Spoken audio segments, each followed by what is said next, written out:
સાબરકાંઠામાં ખાડાઓની મરામત માટે 40 કરોડ મંજૂર કરવામાં આવ્યા। સાંસદ શોભનાબેન બારૈયાની કેન્દ્રમાં રજૂઆત બાદ મંજૂરી મળી ગઈ છે। સાબરકાંઠામાં નેશનલ હાઈવે 48 પર ઠેર ઠેર ખાડા પડેલા છે।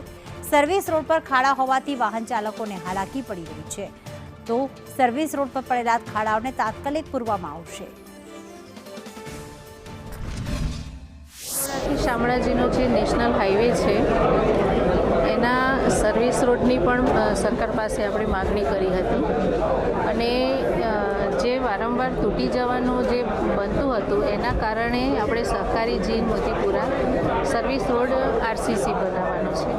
તાજપુર પણ સર્વિસ રોડ બનાવવાનું કામ લગભગ ચાલુ છે અને ગળાદર કંપાનો જે અંડરપાસ આપણે માગ્યો હતો એ અને સર્વિસ રોડ એમ કરીને સરકારે કુલ 40 કરોડની ગ્રાન્ટની ફાળવણી કરેલી છે। જો આરસીસી રોડ બનશે તો આ વારંવાર જે તૂટવાની ને ખાડા પડવાની જે છે એ નહીં થાય અને ખાડા પણ જે પડ્યા છે એ હવે જો વરસાદ રહે તો કામ ઝડપથી શરૂ થાય અને સર્વિસ રોડ ખૂબ સારો બને એના માટેની પણ અમે અધિકારીને સૂચના આપી છે ને એ પ્રમાણે એ લોકો કામ પણ શરૂ કરી રહ્યા છે।